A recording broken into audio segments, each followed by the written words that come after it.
সম্প্রতি ভারতের ৯৯তম রামসার সাইটের ঘোষণা হয়ে গেল এবং সেটি উত্তরপ্রদেশের আলিগড়ে অবস্থিত। তার নাম হলো শিখা ঝিল। তো এই যে রামসার সাইটটি আমরা দেখতে পাচ্ছি শিখা ঝিল, এই রামসার সাইটের গুরুত্বের দিক থেকে যদি বলি তাহলে এটি উত্তরপ্রদেশের ১২তম রামসার সাইট। ১১তম রামসার সাইটটিও কিন্তু উত্তরপ্রদেশের, সেটি ২০২৬-এর ফেব্রুয়ারি মাসে ঘোষিত হয়েছিল এবং সেটি উত্তরপ্রদেশের ইটা জেলাতে অবস্থিত। তার নাম হলো পাটনা বার্ড স্যাংচুয়ারি, যেটি ভারতের ৯৭তম রামসার সাইট হিসেবে পরিচিত। তো এই যে আলিগড়ের গৌরব আমরা বলতে পারি এখন রিসেন্টলি ডিক্লেয়ার করা ৯৯তম যে রামসার সাইট এই শিখা ঝিলকে, কারণ এখানে ২৪৯-এরও বেশি প্রজাতির পরিযায়ী পাখির আগমন ঘটে থাকে এবং এটি কিন্তু জীব বৈচিত্র্যের একটি অমূল্য ভান্ডার হিসেবে পরিচিত।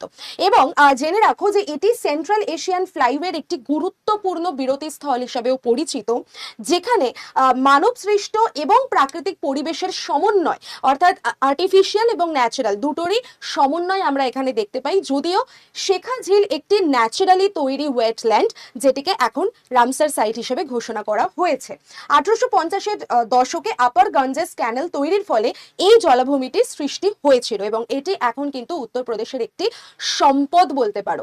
তো ভারতের সব থেকে বেশি রামসার সাইট আমরা দেখতে পাই তামিলনাড়ুতে, টোটাল ২০টা, আর তারপরেই কিন্তু উত্তরপ্রদেশের নাম আসে, যেখানে টোটাল আমরা এখনো পর্যন্ত এই রামসার সাইট ঘোষণার পরে ১২টি রামসার সাইট দেখতে পাচ্ছি।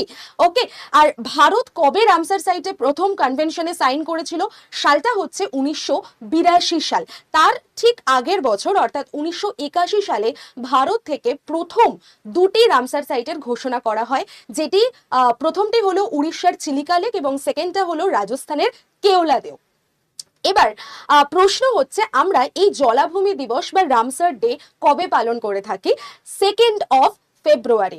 প্রথম সারা বিশ্বের মধ্যে এই রামসার কনভেনশন সংঘটিত হয়েছিল ইরানের রামসার নামক একটি শহরে ১৯৭১ সালে। তো তারপর থেকেই কিন্তু প্রত্যেক বছরই রামসার কনভেনশন হয় এবং ২০২৫ থেকে ২০২৬-এর মধ্যে আমরা দেখব যে অনেকগুলি রামসার সাইট কিন্তু আমাদের ইন্ডিয়াতেও ডিক্লেয়ার করা হয়েছে। ১০০ ছুঁতে আর মাত্র একটাই বাকি রয়েছে। তোমরা আমাকে অবশ্যই কমেন্ট করে জানিও যে ২০২৫-এর শেষের দিকে কটি রামসার সাইটকে অ্যাড করা হয়েছিল এবং সেগুলি কোথায় অবস্থিত।